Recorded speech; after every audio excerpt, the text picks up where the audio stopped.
This episode was recorded remotely.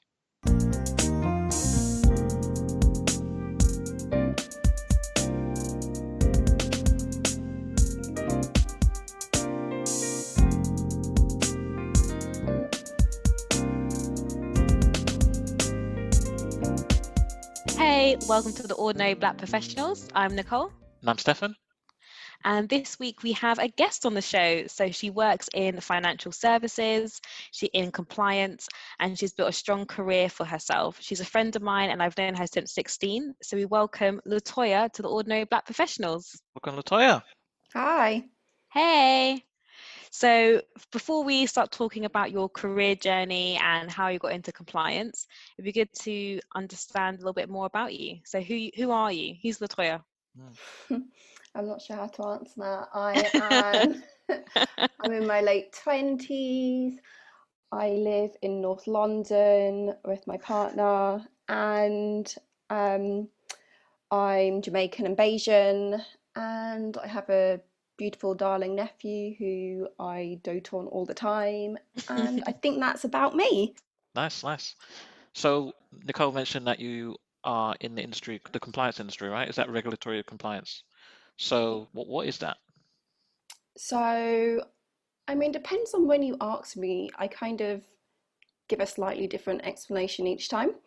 But generally, I say that it is making sure that my firm and individuals within it are compliant with the financial regulator and any rules and regulations that are in place. So that would be the Financial Conduct Authority, the FCA, who's the financial regulator for my firm and for many firms in the city, finance firms in the city, and then also any European regulations that come out, also being compliant with those as well. Oh, right. So you do it for your firm. It's like an internal regulatory check or something like that. Yeah, so we consider ourselves to be independent from the rest of the business, a bit like HR. You're not, you're a bit more independent than someone who works in sales or a portfolio manager or someone. But yeah, it's for the business and it's for the individuals within it, so we don't have any clients. What would you say is your job title then? My job title is compliance associate. Okay. What does that mean, like as from a day-to-day point of view? What do you actually do? So I'm in a generalist position, which means that I can get involved with lots of different things, but I also have a focus. So my focus within the team is signing off financial promotions, which is basically all of our marketing material. So if you've got a client meeting trying to get someone to invest in one of our funds, or then I will look at that presentation and sign it off as being compliant, with the rules from the FCA. And I also do other things, so I'll get involved in projects. I can name different projects, but you probably won't know them. Maybe the only one you would have heard of is MiFID II a couple of years ago. Yeah, I've Oh heard of that one. yeah, I Yeah. know Yeah, that one. so I would have been You involved can in try that. our knowledge on some others too. Go ahead. Shareholders' Rights Directive. I've been doing that No. recently. That'll be good. Everyone knows Brexit, so Brexit projects. Uh, Just different things like that. I also sign off like PA deals. So if you want to buy shares in Apple, I have to sign that off for you and give you permission to do it. I'm currently working on the eligible markets review, which is basically if our funds want to, or seg accounts want to buy securities in Albania, I have to check off the market that's in Albania, I don't know what it's called, and say that it's a good eligible market, it's got good liquidity, it trades frequently, etc., etc. What else do I do? so what you're mentioning now is like funds, markets. So the type of business that you're working is like a investment bank. So I work for an asset manager, so that means that my company manages money for people. So if you wanted, you could give us some of your money. I mean, you actually can't. We only work with professional investors, but just for Okay, this, not me if you then. wanted to, just for this, if you wanted to, you could give us £1,000, for example. And with our funds, that means that your money is pooled together with other people. So I could also put £1,000 in. Nicole can put £1,000 in. Your mum can put £1,000 in, and the manager will manage all of your money together. And it will buy Apple, it will buy Vodafone, it will buy. Is that like when I put money into an ISA and then it says, oh, you're using fund this or whatever, and then it puts my money in this fund and then buys off Yeah, property in yeah, different other yeah. businesses. So you can have funds in your ISA. Yeah, So your that company that you work for is one of the companies that manages a fund like that. yeah, Right. Right. Okay. yeah. So we have funds, and then we also have what we call segregated accounts, and that'll be a case of if you have a whole load of money, maybe you've got 20,000, then you can have your own account all by yourself. There'll be no other investors in it. So those are for people who have, a lot of money and they don't want to share with other people. Okay. Okay. Okay. That all makes a lot more sense now because obviously we've known you for a long time, but that opened up my eyes and exactly what you do. Because part of this is me trying to understand what exactly. You do. Yeah, because that makes more sense now. So I guess the question is, how did you get there? Where did your journey begin? What did you study at uni? So I studied law at uni with the intention of becoming a solicitor, and then that didn't quite happen. Why law? Like why becoming a solicitor? I'm not really sure. I had planned to study it for maybe like when I was 14, 15, and I never really considered anything else to study, which isn't necessarily a good thing, but I don't know, I just had my eyes set on law. Mm, I knew it was like a good career. It paid good money. And I think when I was younger, I was just motivated by a career that would pay me well, and law for me was that. And I don't know, I guess there must have been other things that attracted me to it other than money, but like skills things that I guess aligned with myself. But yeah. Because I feel like money probably was the main thing. when I met you at 16, so we met at sixth form, you were very clear that you were going to be a solicitor and you was going to study law. I don't remember you ever saying you wanted to do anything else. Whereas I Yeah. remember me being a bit more unsure as to what I wanted to do, and even what I wanted to do at uni.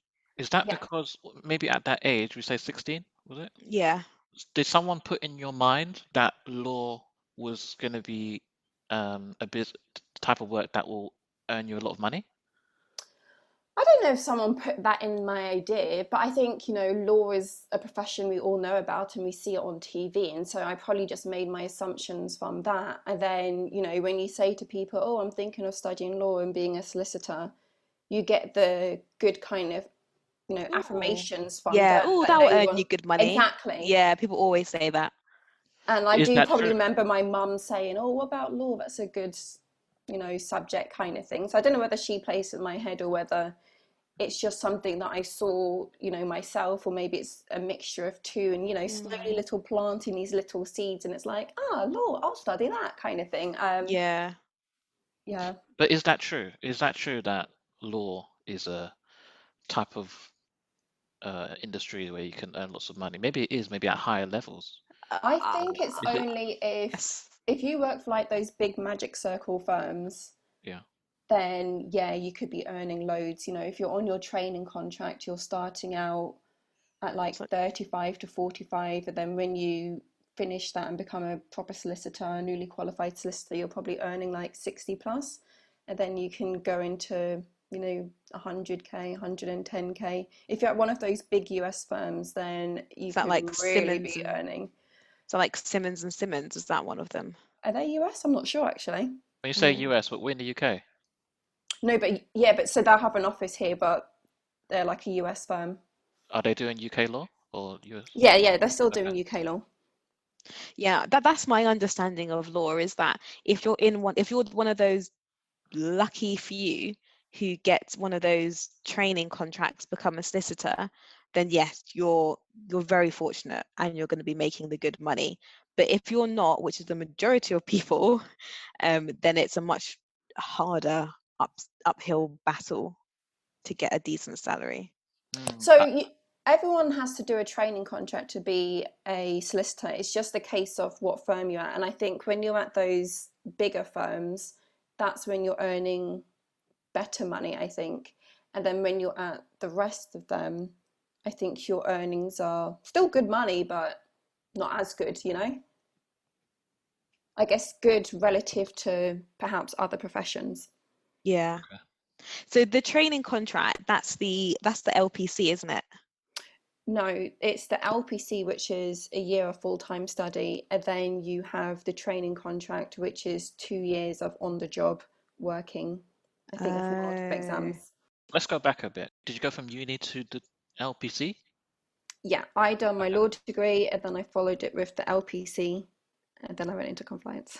So the LPC is basically more studying around, what is it, becoming is it more just like the fundamentals of law? So Yeah, I like, guess it's meant to be more of the practical side of being a solicitor in comparison to your law degree, which is, I don't know, I want to say me more theoretical, but I just mean it's just more like, I don't know, they're just really different. I don't know how to explain it. One's more like learning about the law in different cases, whereas one's more in practice, this is what you have to do kind of thing. right, okay. And so when you say in practice, do they put you in like law chambers or something like that, or? No, it's all classroom based, but I don't know. For example, I done tax as a subject, and if you're a tax lawyer, then you've got to do all this tax stuff. So back when I was doing my LPC, you could have spoken to me lots about tax, and I could have been able to speak to you about it. So doing, all your accounts, balancing the books kind of thing, and income tax, all of that kind of stuff. So I guess if you're a tax lawyer, those are those kind of basics that you need to learn kind of thing. And I don't know, what other stuff did I study? But I guess it's just like how to write, how to draft certain things, just so that when you go into it, you have a bit of the basics. I Mm. guess that's it. I mean, there's still loads more to learn on top of what you do on your LPC, but I guess it's meant to be a bit of the basics. It's interesting how you did the 3 years of law, and I guess you graduated and you still thought that you wanted to become a solicitor. You then went on and did your LPC, and again, when you started it, and I think a bit during it, you knew you wanted to still be a solicitor. When did the penny drop that you was like, actually, this isn't for me? I don't think there was a penny drop kind of moment of me deciding that I didn't want to be a solicitor. I, done my law degree, I done the LPC, all with the intention of being a solicitor, and then, applying for training contracts throughout, and I didn't really get anything, didn't really get much back from, like, generally for interviews or anything like that. And then when I finished my LPC in June, I think it was like June 2014, I had this 1 week work experience to do in July, at a solicitor's firm in Holborn. And so I went and done that. And then I was on my lunch break one day and I was just finishing up. I was eating my lunch in the park and I got up to throw my lunch into the bin. And this guy comes up to me, and it was this guy I used to work with when I was at House of Fraser when I was 16, 17 years old in sixth form. And he was like 1 or 2 years older than me, and he studied law at uni as well.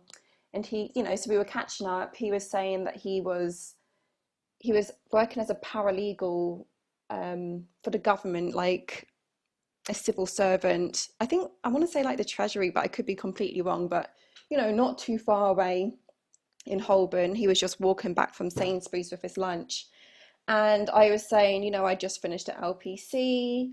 I don't have a training contract, and I was saying I didn't want to paralegal. I didn't want a paralegal because I think, and not everyone may agree, but I think that you're not paid as much as being a full solicitor, but you get, it could vary from company to company as to whether you're just like an assistant, basically, a glorified assistant, to you're doing the same work as solicitor, but not getting the same pay or respect. And so That's I my just didn't want to, understanding. yeah, so I just didn't want to be a paralegal. And the So pay's quite low. I thought it was like 18K low, no, 18, no, 20K. no, you can get better than that. Again, depends what firm you're in, kind of stuff. But I mean, I would have expected like 25 up kind of thing for a Okay. paralegal. Okay. So, good money still, but not as good as if you were a solicitor. So, my plan, so it was a bit like, well, what should I do? I don't have a training contract and I don't want a paralegal. And it's July now, so I'd finished my LPC a month prior. So we were just chit-chatting and he was saying, "Oh, why don't you consider compliance? One of my friends does it. He's earning even more than me. They like people with the legal background, they earn good money." And so I went back to my office and that I was doing a work experience at, and I had a quick Google and I was like, oh, this sounds okay. This sounds interesting enough to me. And so I started applying for jobs in compliance, and I just got a lot better feedback from it than when I was applying for training contracts. Or, I mean, I applied for a few paralegal jobs, but not properly. But, I didn't get anything from that either. And, within 2 months, I had a job kind of thing. Yeah. And Yeah. so the plan was, okay, I'll continue applying for training contracts. And then that just didn't happen. I didn't apply for anything after that. And it was just like, okay, being a solicitor's out, working in compliance is in. And that's a really good story of how we should talk, Well, this right? is what I firmly believe, is that it's always good to talk. Yeah. Because when you're talking and you're communicating or sharing stories, you're giving people advice and tips and I mean, all that good stuff. you don't have to explicitly give them advice. I'm giving you advice right No, now. no, no, But no, I no, know but that's what wait. I mean. That's what I mean.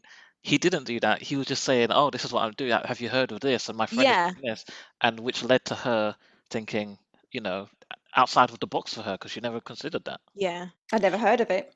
Yeah. And that's the thing, like like certain jobs, like what we do, consultants or consulting, compliance, it's not stuff that you hear about when you're growing up. Well, for me anyway, it's not stuff that I heard about. It's not stuff that my parents knew that those sorts of jobs existed. So unless you're talking to people Mm, who work in this industry, you're just not going to hear it. Yeah.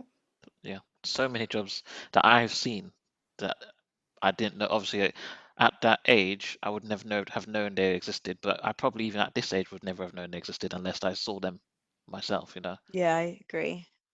I agree.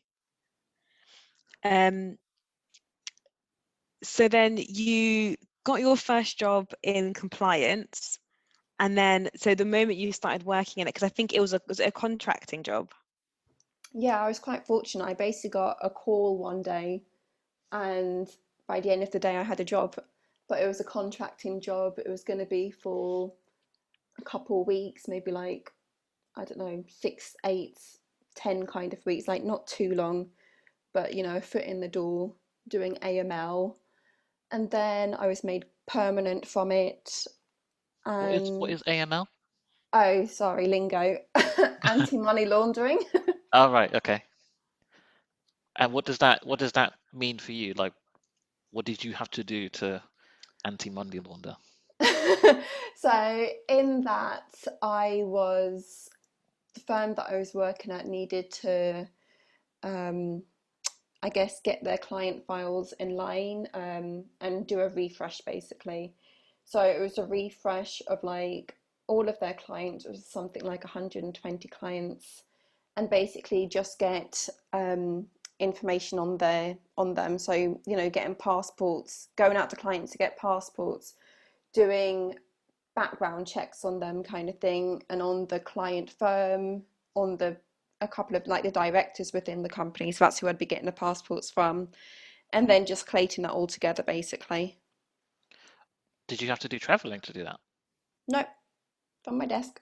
Okay, So okay. it'd be a case of, I'd look at a file, I knew what I needed to request, I'd go to someone who dealt with the clients, they'd request it from the client, they'd give it to the client person would give it to me, I'd do what I need to file it away. Okay. And what's also interesting, it was a contracting position, but you had no experience in doing compliance or AML or anything at that point. How did that go? How did you secure that role basically? I was going to say I'm very lucky, but it was one of those interviews where you know, sometimes you have these interviews and you've got no experience behind you. You're fresh out of uni, you know, how we've all had them, and they want the whole wide world from you. They want 5 years Mm. of experience from this new grad, and they Yeah. want you to have, you know, had charity work everywhere and done volunteering all over the world. Like those kind of foolishnesses they expect from an interview. Well, basically, my interview for this job was the complete opposite from that. Okay. I had, you know, the two guys who I interviewed with who were like my manager, who were my managers. And basically, they spoke to me for 30 minutes, telling me about the role, about the company, scattered it with maybe one, two, three questions at the most. And that was it. Like, I wouldn't really call it an interview because they weren't really asking me many questions. It was them doing the talking, I guess, getting an idea from me, and that's it. I guess it's a bit like, is she competent to do the job? Yes. Is she available immediately? Yes. Great. Did you apply for this job, or was it something that came to you from a recruiter? It came through a recruiter. Okay.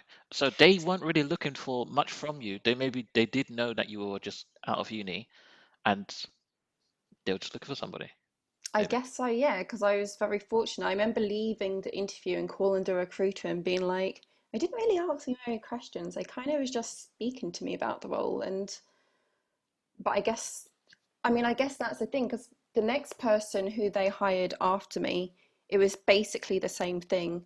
The guy came in actually to interview for like an internship role within the finance team. And the deputy finance officer who was interviewing him, when they were chit chatting throughout the interview, he mentioned that he wanted to work in compliance. And from that, the finance interviewer guy spoke to my manager and was like, oh, I was speaking to, you know, this guy who wants to get into compliance. He's not right for this position, but, you know, maybe you want to give him an internship in your team. And my manager just gave him the job, like a permanent job within the team. I Oh, think they, really? Straight away. I think they're just like, you know, you've got a good background, like study wise, you know, your head seems screwed on, we'll just give you a chance kind of thing. There's two things there that pop out from what you said. It's the fact that you had your company obviously had a culture that was willing to give people a chance, Well, I Mm. even don't if know they if it's didn't. a company, but yeah, definitely my All manager. those two I can't individuals, speak about yeah, the rest. though that individual is happy to give people a chance and to help them grow. And also, secondly, the fact that you use a recruiter, because I always think of recruiters as something you use when you've got more experience, not something that if you were straight out of education that you would go to use a recruiter as well.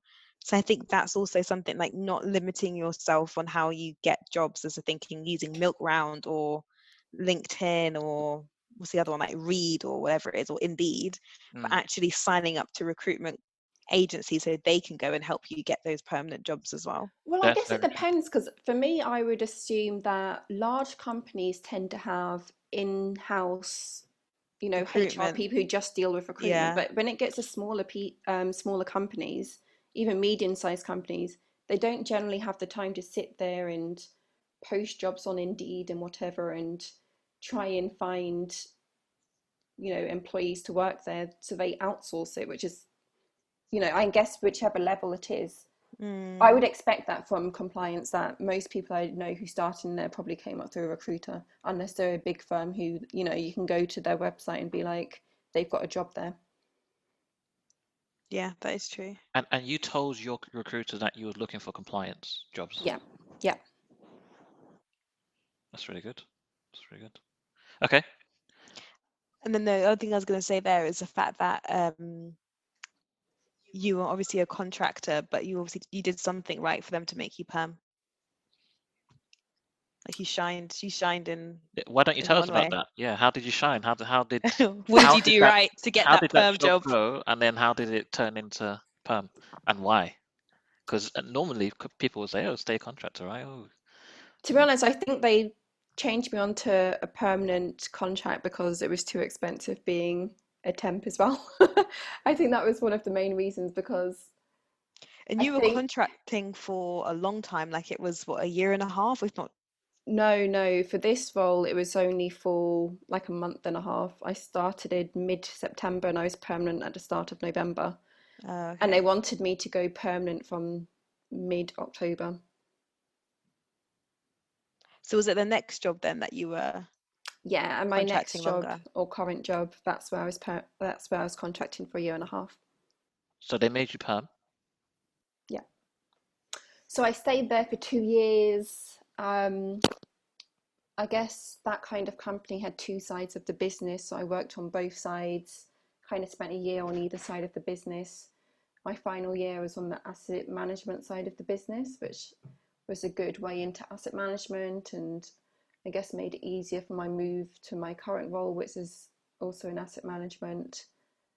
And then, yeah, after 2 years, I was ready to leave. Wanted to try out a different company, see how compliance was somewhere else. You know, people do things differently, so I wanted to try that out. I wanted more money, and I began as a contractor as well. The idea of it being a 1 year contract, and then it got extended, or I'm not even sure I'd say it got extended. I just stayed there for longer than a year, and then yeah, I was made permanent. And what's the circumstances of you being made permanent? Did you want that to happen? Yeah, I wanted it to happen. Um, yeah, it was something I wanted at the time. Yeah. It sounds When like you it's common that they bring in people at contractors, and is that a common yeah. thing? I think AML is often to be contractors. Um, I think this role that I am at the moment, where it started off as a contractor, I think we had maybe like two people as contractors before then, and then I don't know. I think they hoped that it possibly become temp to permanent, but um, you know, I think that the idea was that they'd go with it and see how it went, kind of thing. Would you become a contractor again? Yep, I'm not opposed to it. Um, I don't know, it didn't hugely make a difference to my day-to-day work or anything like that. I guess it's just, you know, the payment differences. I didn't hugely like having to deal with the whole money thing and doing my accounts and stuff like Yeah. that. And I know everyone has this trouble, but like my accountants were crap, and I know it's finding the best of the worst kind of thing. And when I speak to other people, it's just like, yeah, so are my accountants kind of thing. But Yeah. yeah, I didn't like having to deal with that. And but I don't think it would put me off. But I do remember it being annoying at the time. Yeah, yeah. I had the very similar experience with accountants when you're a contractor and that sort of thing. It's difficult. It's difficult. Yeah. Um, so was this when you moved to this other company, was it like a bigger company and how was it different? So where I had my first job, as I mentioned, it was kind of had two sides of the business. The investment management advisory side, I mean, the investment, yeah, the advisory, is she consultancy advisory? I think that's what you'd call it, side of the business, which is where I started and kind of worked for a year. And then I moved across to asset management. So in the consultancy side, I feel like I'm calling it the wrong name, but I'm going to call it the um, financial consultancy kind of business advisory side of the business. There was maybe like 120 people, and then on the asset management side there was only 30 people. So you know, I got the experience of working at a really small company with the 30 people side of the business, because they're technically kind of treated as two companies that had merged together but not properly merged up. And then where I currently am, I guess the difference is that, again, in the office that I work in, there's about 120, 130 people.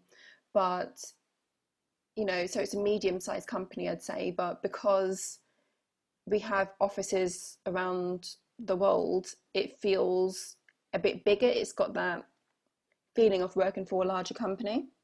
So we've got offices in New York, Paris, South Korea, Australia, you know, all over the place. And most of my work is focused on the UK and a few European locations. But I have some contact with the other offices, mainly the Irish office, but some of the other offices as well. And it just gives you a bit of a feeling of being in a slightly larger organisation than, just the London office that I Yeah. am. Yeah. Yeah. Would you ever work for a bigger company, like a company that had 60,000 employees or something like that? I'm not opposed to it. It would make my role different, because generally it's a case of the larger the company, the more focused your role is.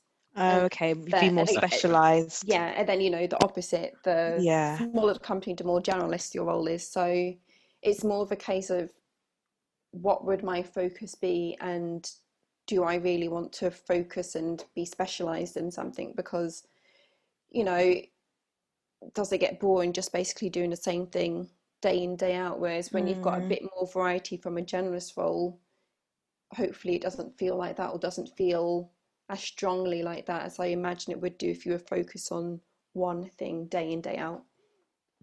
Do you have to specialize to move up in compliance and like get more money, or can you remain a generalist and still progress? You can remain a generalist and still progress. I think it's more about the different kind of firms that you'd be moving to, is probably what I'd say. Obviously, it helps to say, oh yeah, I really know this area quite well, but you can be a generalist and still know an area quite well, or multiple areas quite well. So I don't think that really holds you back. Okay. Okay. Just about your industry, is it female heavy, male heavy? Are there lots of black people, or what's the demographics? It's definitely white male heavy, and there's hopes that that will change. You hear a lot about, I guess more recently, like Talk Black, or Talking About Black. I'm not sure which one it is. I think it's Talk Black, maybe. You've probably heard about the 100 interns program. I think it's now, there's also a 10,000 interns program, and there's hopes and plans that it will improve and become more diverse. But yeah, it's definitely a white male dominated industry. And how is it working in that kind of industry for you? Because you're the opposite, you're black female, so you know. I am, yeah. I don't know. I came into it expecting it to be like that kind of thing, from when I was out of uni looking for my first compliance role. I expected it to be like that. So it's not necessarily a surprise. It's more just I would prefer if it was more representative of the city that we live in and operate in. But how do I find it? I don't let it hold me back. It's just more a case of I wish there was more of me in the company and in the industry generally. I think Stefan and I speak quite a lot about what it's like to work in predominantly white spaces, and just how difficult that can be, not seeing yourself represented in the company or in senior positions. Do you find it a challenge sometimes in terms of promotions or pay rises? Do you ever feel like the fact that you're a black woman holds you back at all? There's even statistics on women earn less than men. This is an industry that's heavily white male dominated. So do you feel like that? Have you seen that? Because I don't know what my colleagues are on, I wouldn't know whether You was under I, or overpaid, or yeah, I yeah. wouldn't know. I can't Would really comment on that, would you ever ask your unfortunately. colleagues? I don't know. Maybe not. I don't know. No, the thing is, you need to have someone who's had similar experience to you, same number of years in the industry, to be able to Make a comparison. exactly. and there isn't someone in my team who is. So I can ask them what they earn, but it's not necessarily going to be something I can compare my salary with. I'd have to ask them, how much were you earning when you were in my position X years ago? It'd have to be more like that. Yeah, that's a thing with um asking people their salaries, because it is that, because even if you've had the same years of experience, so like we both got 5 years or something, the specific experience that you've had could be so different. So that means someone can be paid, 10 grand more because they have a specialized knowledge and they bring something special to the table compared to yourself. So sometimes that direct comparison, it doesn't quite work. Yeah. But I've I've I'm trying more to get into the habit of asking my peers, either inside or outside of my company, what they earn, because I'm finding that it's a good indicator of whether I'm like on the salary that I should be. Yeah, and I guess also when you speak to recruiters, or I don't know if you get it in consulting, but sometimes like recruiters will send you their annual salary report of, what an average earning should be, kind of thing. And I've you received that can, before, Have yeah. you received that? Oh, Yeah. I've never gotten that before. yeah, and I guess from that you can try and get an idea of, if you went out to the market, this is what you could hopefully get, and therefore compare it to what you're currently earning. Again, Oh, I didn't again, know it's not recruiters sent things like necessarily, that. yeah. Do you find Fun. your salary on things like Glassdoor? Um, Is there representation of that industry on Glassdoor? I don't think so. It's not really something that I use. Okay. Yeah, because I the thing is that I like Glassdoor because you can see reviews and stuff and it gives you the salaries, Yeah.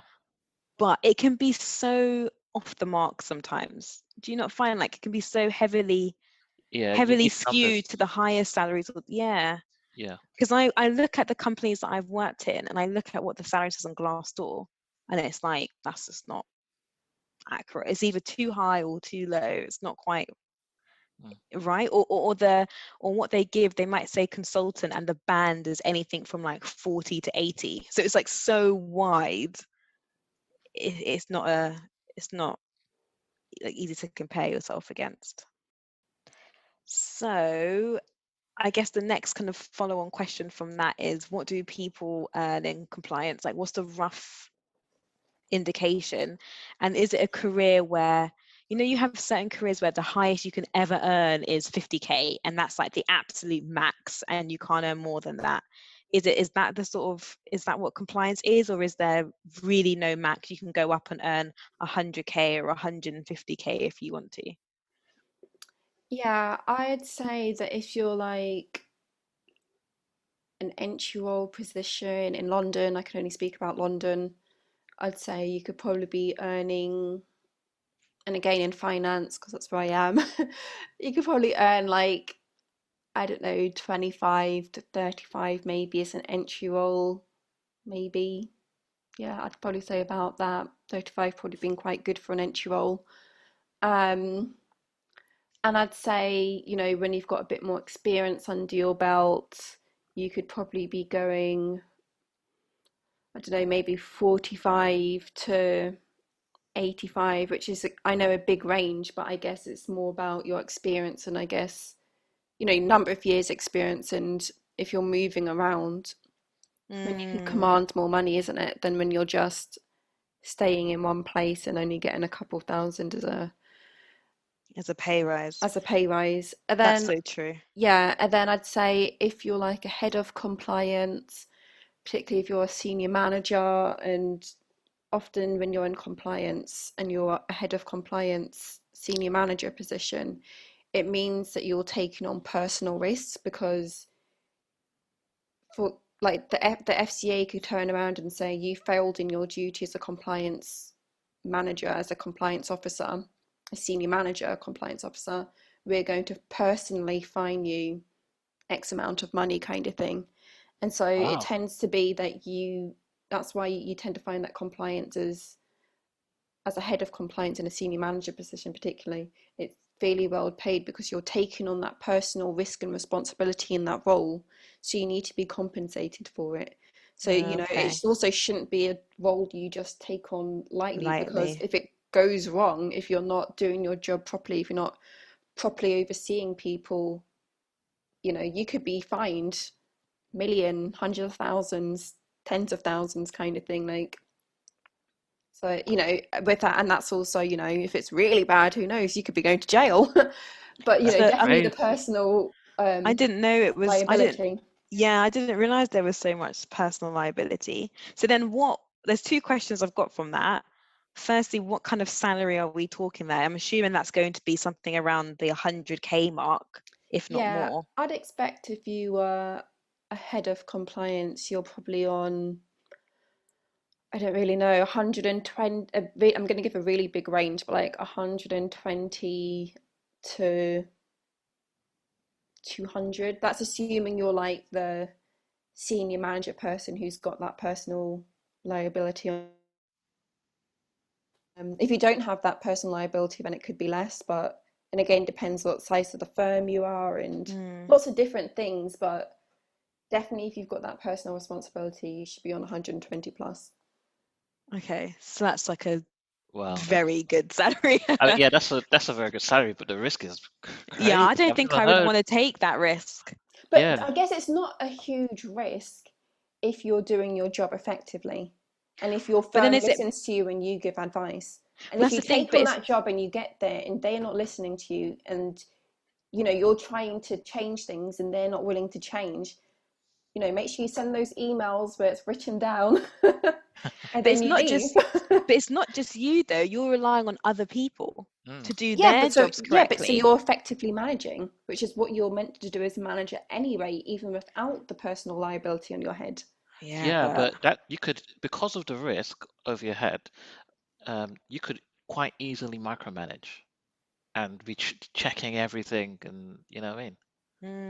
So basically, last year we had these rules that came in for asset managers, but the finance industry generally, but for us it came in last year for financial asset management kind of firms.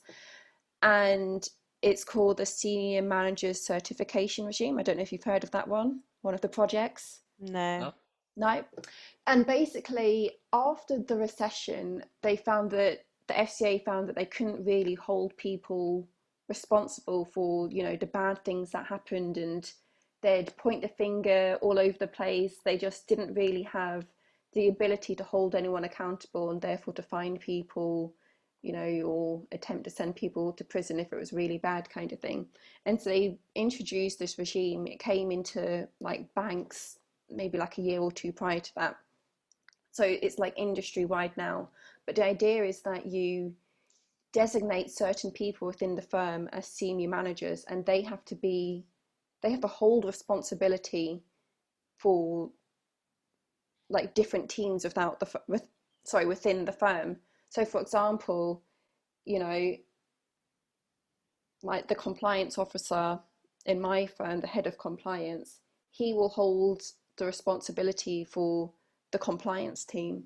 But, someone else, employee A, who's a senior manager, he may hold it for the sales team and for the fund managers and the research team. And basically, if something goes wrong, the FCA points their finger at you so that they have someone to point to. And the point of that is it's meant to it's going to make you take responsibility and make sure that the people under you, the people who are actually doing the role, are doing it properly. And you have to, you can't be saying, oh, but I didn't know about it. It was them who was doing it, not me, even though I'm the manager. Like, no, you have to take personal responsibility. You need to make sure you're managing your teams effectively. You need to make sure that all the rules are being complied with, and you can't wiggle your way out of it by saying, I don't know, kind of thing. Yeah, it gives you, you're far more accountable for what happens in the company than you would be if you didn't have that personal kind of risk there. Yep, definitely. So is that something you would do? Like, would you want to Do have you that see type of yourself? role? Do you see yourself there in the future? Yeah. I don't know if I see myself there in the future, but Probably a couple years ago, I would have thought to myself, no, I'd never want to have that kind of responsibility on my shoulders. But, now that I've been working from, a longer period of time and see how things work and stuff, like, one, I imagine that things have to be so bad before you get a fine, kind of thing. So hopefully you can try and dodge it by things not being so bad. But also, if you're effective at your job, you shouldn't get a fine. So I think the risk is only there if you're not doing your job properly. Like, obviously things can go wrong, I'm not saying that, but on the whole, as long as you're doing your job properly and you're making sure that the people under you are doing their jobs properly, then I don't think it's as big of a risk as I probably thought it is, although it is a big risk because, as I explained, kind of thing. But Yeah. So would you, It should be something that rarely ever happens. Yeah, but something that Exactly. you need to consider if you're Exactly, yeah. taking that role. So would you be open to having a role where you, forgetting the risk side of things, but like, is your aspiration to get up to be that senior, like, compliance person, officer, we've called it, but would you want to be earning that 120k one day? Is that I'd where like to you be see earning the yourself? 120k. I don't know if I want to be a compliance manager to do it. I don't know. I don't know if that whole rising up the career ladder kind of thing, dealing with all that politics, is necessarily something I want to do. Yeah, no, fair. You just got to go through your career journey and take it as it comes, really. But do you think that's how Yeah. people do it? Because I feel I like, think so.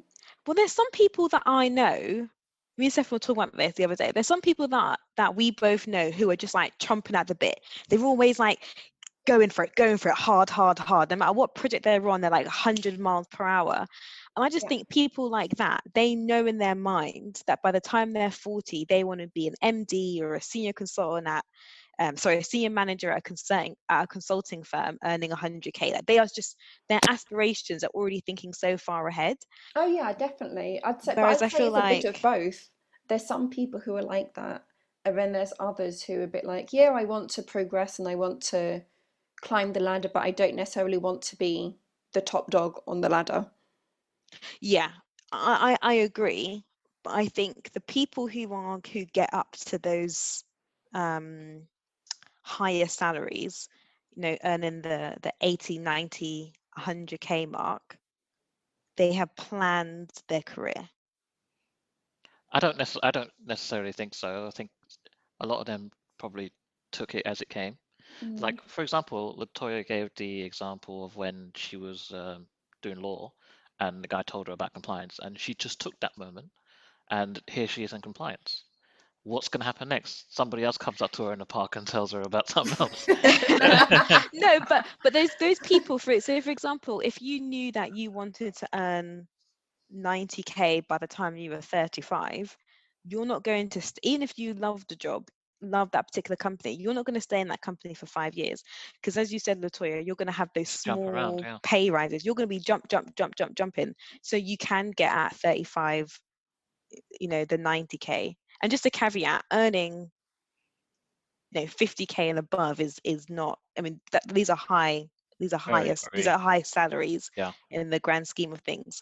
But you're to get those big 10 grand kind of pay jumps, and again, 10 grand of a pay jump is huge, but to get those kind of pay jumps, you have to move company. yeah.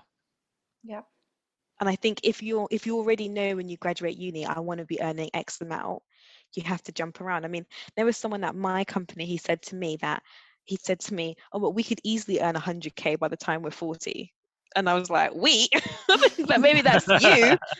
But because he's younger than me, and I was like, well, I haven't got that many years until I'm 40. You're not that old. It's not that, but you think of the jumps you have to make to get up there. So I Life think he's happens planning it out. Yeah, life happens. So you can plan out all you like, but that doesn't mean it's gonna go down as your plan says. Yeah, I think 2020 is definitely It's 2020. Has the year proven to that, yeah. yeah. Yeah, it definitely has. Yeah, but you can definitely do all you can. You can try and move your way up the ladder quickly and stuff like that. And there's nothing wrong in that. No. I mean, they're the ones who are doing well, buying their Mercedes and big mansion houses because they're on 100K. Yeah, buying a Tesla. Or maybe they're just on 30K and they just put it all on finance. Put it on finance and put it all on credit cards. And not saved a penny in their bank account. So, you never know. That too. Yeah, don't watch social media too much. Yeah. So do you have any regrets not pursuing law? Like, or do you have any friends who are solicitors and you think, oh, must be nice, wish I was doing that? Through life with regrets, especially maybe if I felt like I missed out on something, then yes, but I'm in a good job, I think earning good money, so I definitely don't regret not doing it, and I don't regret taking those steps towards it. But yeah, I guess the other day I was on LinkedIn and I saw someone who I studied with at uni, and he's a trainee at a law firm. I thought, oh my God, that's really amazing for him, kind of thing. Like, had I continued, that could be me, kind of thing. But I don't see it as a regret, more just like, different steps, and we could have been on the same path, kind of thing, rather than on slightly different paths. It's interesting how how just people can go on those different avenues and different roads. Just going back to what you said around there not being that many Black people in compliance, why do you think that's the case? I think I said it's a white male dominated industry, finance. I don't think I could talk to whether there's many Black people in compliance, just because I've only worked at 2 firms, kind of thing. And in my last firm, there was a mixed race person in my team. In this firm, there isn't, but my team's also really small. In my last firm, there was max 4 of us in our team, and in my current firm, I don't know, maybe you'd say there's 4 of us, so then there's legal who work alongside us. So not including legal, just compliance. Like, I couldn't say for compliance alone. I can only speak to the industry wide, if that makes sense. Yeah. That makes sense. So why do I think industry doesn't have many Black people in? I really don't know. I don't know if I don't like to say it's a case of Black people don't want to work in finance. I don't believe that. I think there's lots of people who do. I just don't think they get the opportunity. But maybe it's a balance of things. Maybe there's Black people who want to get into finance and don't get the opportunity, and also there's not enough Black people who want to get into finance or know about it as a career, or understand the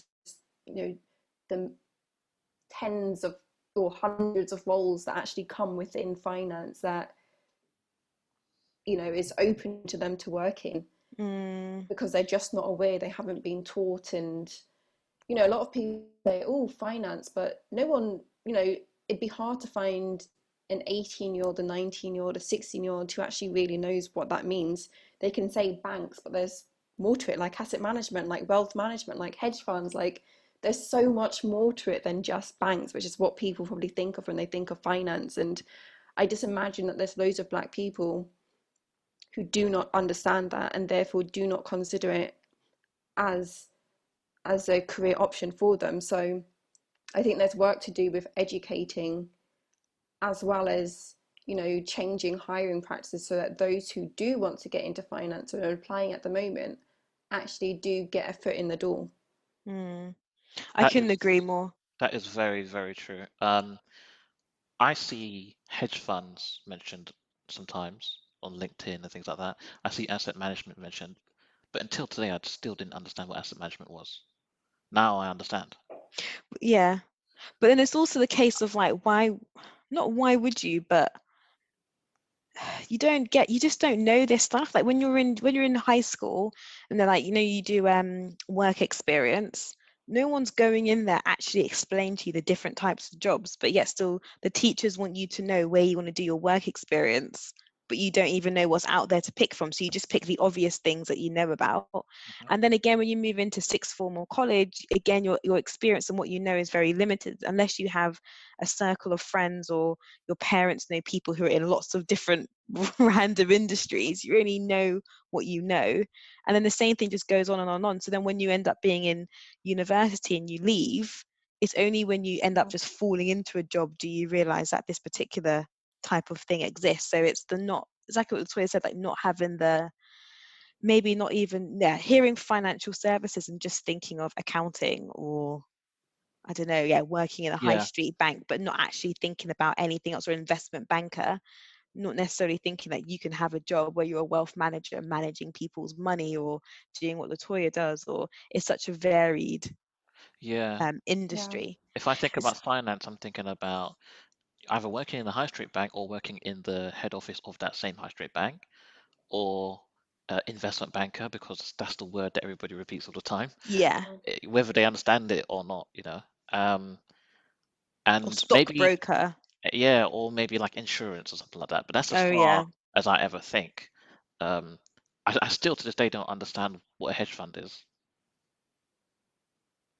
Yeah, it's like I feel like I should be able to answer this because I looked it up a couple months ago so that I could actually understand it myself. No, So no pressure to give a response. I'm not going to attempt to answer it. But maybe I'll Google it again after this. It's interesting. It's like at the moment I'm doing some work looking at some different privacy offices. And up until this day, I had absolutely no idea until recently what exactly a privacy office is. And it's where people will make sure that either their current company or the clients that they deal with are adhering to different regulations, so GDPR or like privacy laws that exist in different countries. And I was speaking to a colleague at work about it this week, and I said to her, this is such a it's a random job. Like, who would know that there are people who work in teams who make sure that companies abide by privacy laws? Like, who would even think that even exists? But it's a job that I've heard pays very, very well.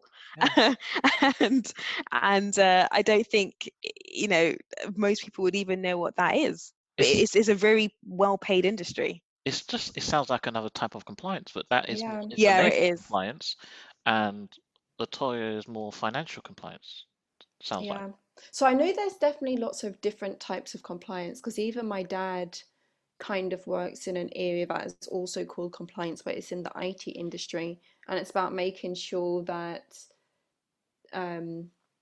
like the firm that he works in, they have the right, I don't know, contracts to be able to, like, I don't know if you understand, like Bloomberg, like if you use Bloomberg, and you've got to have the right contracts so that people aren't, sharing out their passwords, and because you can get fines and that kind of thing. Like, but he would do that, but that's a type of compliance as well.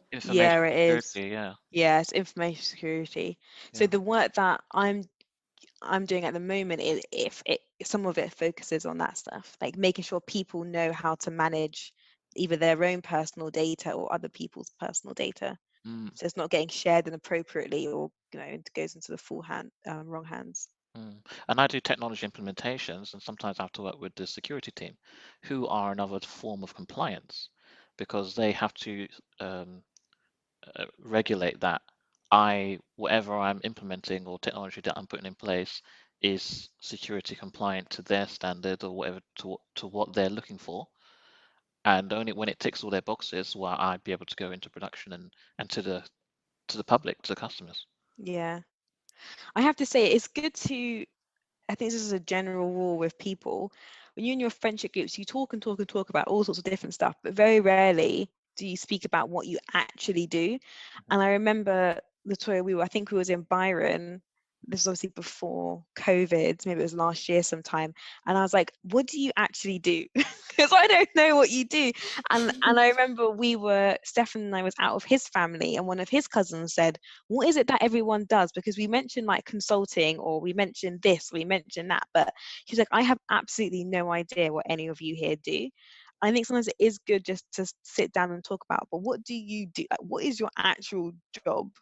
Because that's another way that you can grow your knowledge and understanding of what roles out like exist out there, and then you can go and let your cousins know, or the Black people that you know coming up and start going off to uni, or about to leave uni. You can give them an idea of the jobs out there that exist. Because many times when we speak to our family members, Steph, we will talk about what consulting is, and this is an industry that pays well, so, and the work is diverse, and it's relative, it's interesting. This is something that you should explore, as opposed to people going down routes that are maybe sometimes the obvious ones that may or may not pay as well. Yeah. And I guess it's just a case of, because I work in compliance, you two work in consulting, my sister works in like innovation, like perhaps our generation hopefully will understand different roles out there and would hopefully teach younger people the less traditional routes, the non-legal, being an accountant, those, you've got the Yeah. traditional routes and you've got the less traditional jobs. And I guess it's about teaching people about those non-traditional jobs. And we hopefully know a few people in the non-traditional jobs that we can share that kind of wisdom. I agree. And how to then navigate when you get into those jobs as well, so you can, ask for the salaries that you deserve and get the promotions and all that other stuff. Yeah. One thing I want to talk about is qualifications. Your law degree put you in a good position to work into compliance, but what else do you need to work in compliance? I mean, you don't even need a law degree to work in compliance. There's people in my team who has other degrees. I think one of them has like an IT kind of degree, I want to Oh, say. really? I always thought you needed a legal background. No, there's like a lot of people have legal backgrounds, but not all. I think Okay. another one of my team had more of maybe he studied more like financy kind of stuff, I want to say. I can't say all of this like with confidence, but I definitely know there's people in my team who don't have a legal background. So another one of my team done like business and accounting or something like that kind of stuff at uni. So, I guess it's it's just how you get into the industry, isn't it? Um, as to whether so there's nothing that hinders, I don't think. Maybe I think having a legal background just gives you maybe a little bit of I don't think you're hindered by not having it. And then like professional exams, like I have the Chartered Institute of Securities and Investing, which is CISI, investment compliance diploma, which I done when I first started in compliance, and it had like 3 or 4 exams. So I done that, and lots of people have that. And then the other professional exam that people tend to have as well would be the IMC, and it stands for something management certificates, maybe international or investment management. No, it must be investment management certificate. So a lot of people have that as well. I think that's more generic to do with finance. So you'll find lots of people in finance will have that. How Whereas long does it obviously, take to do these qualifications? so I done my exam in a year or less than a year. I think it was less than a year. I think I done it in about 8 or 9 months, because I basically just done it back to back and was like, basically when I started, there's 4 exams. So the final exam only happens twice a year, June and December. So when I started doing all of my exams in June, or yeah, it must have been about May, June, I was a bit like, I either need to be really quick to get through them so that I can start work on my final exam this year, or I'd have to wait until next year in the June sitting to do it.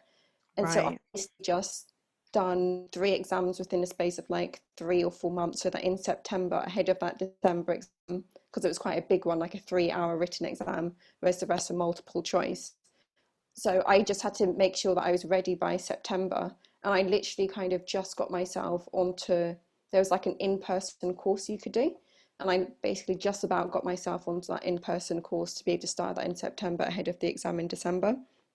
So, it's one of those things you can do it as quick or slow as you want to, but I just chose to do it quickly. And, I'd book my exam in and I'd say, okay, for the next 3-4 weeks, whatever, you're just going to sit and study for this exam. And I just kept doing it back to back like that rather than wasting time with breaks in between.